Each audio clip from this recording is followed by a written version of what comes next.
In this American English pronunciation video, I'm going to make a steaming bowl of ramen noodles. Of course, we'll also study pronunciation, and we'll see a lot of reduction in action, like gotta, gonna, them, and can. Stay tuned. It's gonna be a blast.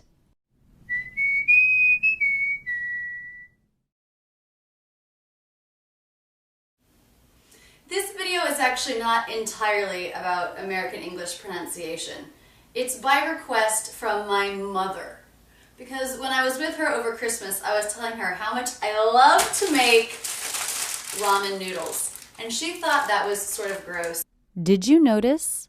I made a flap T out of the T in sort of. This is because it comes after an R before a vowel sound. Sort of.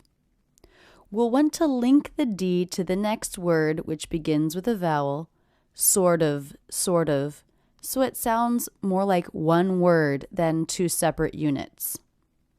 Sort of. Let's listen again. Sort of gross, sort of gross, sort of gross.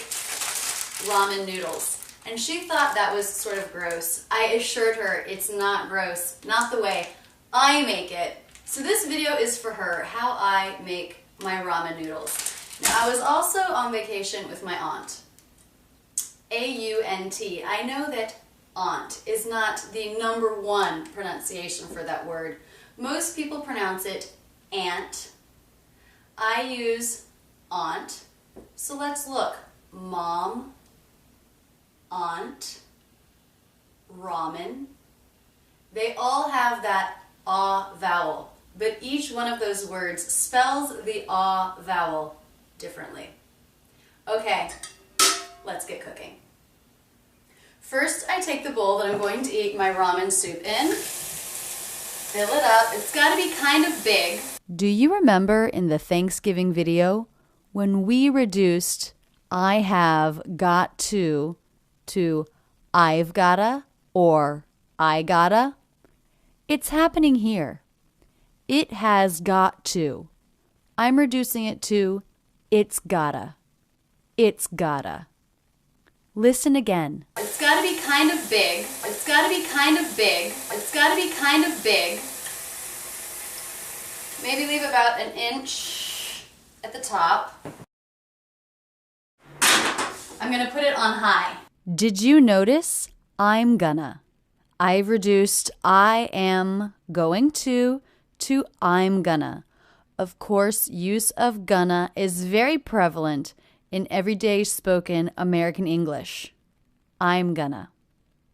The first syllable has the G consonant, as in butter vowel, a nice clean N, and the second syllable the schwa. The first syllable is stressed, gun, and the second syllable unstressed, Gonna. Gonna. Listen again. I'm gonna put it on high. I'm gonna put it on high. I'm gonna put it on high. Oops. Wrong burner. You'd think I would know by now. Okay, so while that's heating up, let's talk about the vegetable situation. Come over here, camera lady. So I'm going to use mushrooms. I have some frozen green beans and carrots. I love to use bok choy, but I don't have any. I'm going to garnish with a little cilantro. And you know what? I'm remembering that in my freezer, I have some chopped up onions that I already fried one time when I made an absolutely ridiculous amount of fried onions. So I'm actually going to chip off a little bit of that to throw in as well. Okay, so I'm going to chop up my mushrooms. I'm going to try to be careful not to lose any finger parts in the process. I'm not exactly gifted in the kitchen. I have lost finger parts in the past. Don't make them too small. Did you notice I reduced the word them to the schwa M sound? Because in this pronunciation, the word them begins with a vowel, and the word before, make, ends with a K, I'm going to make sure that those two words link and feel like one unit. Make 'em, rather than two separate words. Listen again. Don't make them too small. Don't make them too small. Don't make them too small because we are going to be eating this with chopsticks. It's got to be a grabbable size. Okay, I'm also going to put in a carrot. Carrots, I like to cut them on the diagonal because, again, it makes them bigger. Did you notice? Two more cases where the word them was reduced to I like to cut them on the diagonal. Cut 'em, cut 'em. We're taking the final letter of the word cut. We're attaching it to the word And because the T now comes between two vowels, I turned that T into a flap or a light D sound. Cut 'em, cut 'em. Also the phrase, it makes 'em bigger. Makes 'em bigger. Again, them reduced to Also, did you notice I reduced the word because to simply 'cause. The K, schwa, Z sound. 'Cause it makes 'em. 'Cause it makes 'em. And, as usual, when you reduce something, you link it to the words that come around it. 'Cause it makes 'em. The Z sound links to the next word, it. Listen to the phrases again. I like to cut them on the diagonal because, again, it makes them bigger, easier to grab with a chopstick. Okay, so then I'm going to use the frozen green beans from Trader Joe's and my frozen onion, which actually, when I made it, I had fried in grease from ground beef. What? Camera lady just gave me a face that was like, that's gross. And you know what? It's not gross. It makes it more tasty. Okay. I'm guessing that the water is boiling. So I'm now ready to head over to the pot. Just a quick note. Did you see how much the jaw dropped in the word pot? And you can see a dark space in the mouth because the tongue is pressed down in the back, just the way the ah vowel should be.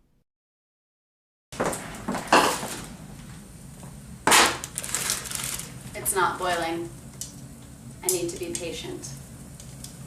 So to make my broth, I'm not just going to use the packet that came with the ramen, of course. I will use some of it, but I'm going to supplement. Hey, another gonna.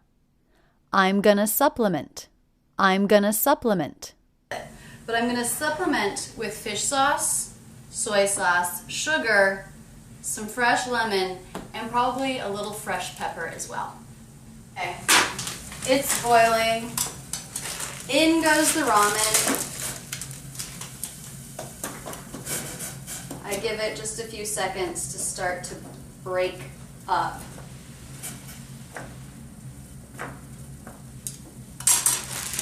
Even though these are frozen, it's okay to throw them right in. Did you notice how quickly I said the word it's?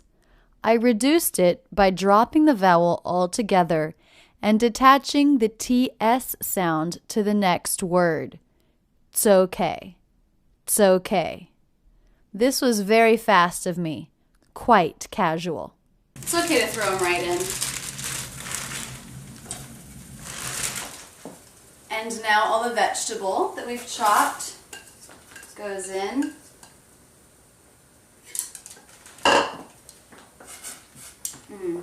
Tasty.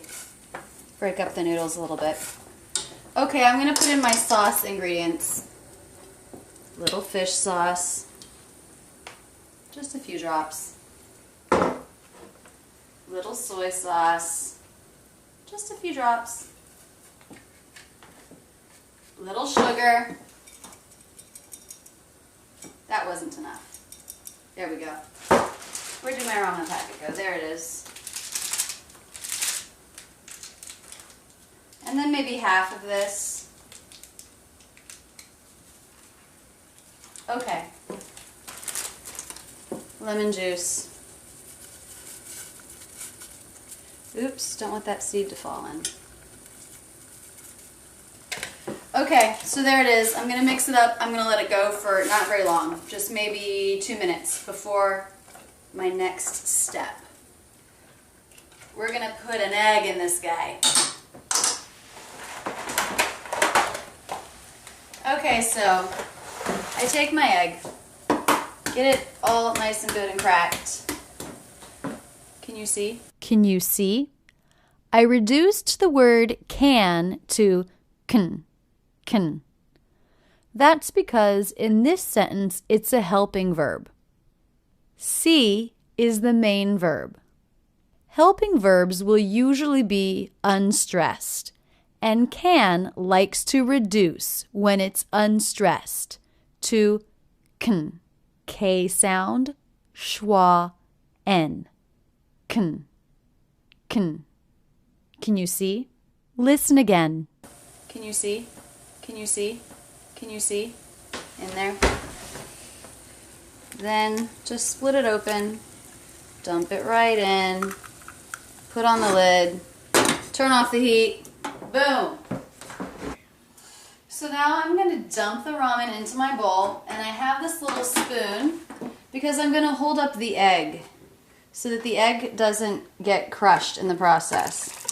So I dump it all. And I'll put the egg in. And now if I want a runny yolk, I just leave it as it is. If I want the yolk to be more cooked, then what I'll do is I'll pick up some noodles and sort of cover it. And that will cook it. So that maybe when I'm halfway through or towards the end of my bowl of ramen, I have a delicious yolk that's mostly cooked. I love it. Okay, last thing, gonna garnish with a little cilantro. Not a must, just because I had it. And there you go, Mom, Auntie, a bowl of ramen. As a thanks for being my camera lady, I'm gonna let my friend Sarah eat this delicious bowl of ramen. What do you think, Sarah? It's delicious. I know I'm no master chef. And probably a lot of my students can make a much better noodle dish than I can. I'm obsessed with noodles right now, so please send me your recipes. Post a photo to my Facebook page, or maybe even post a video of you making your noodle dish. I can't wait to get some recipes. That's it, and thanks so much for using Rachel's English.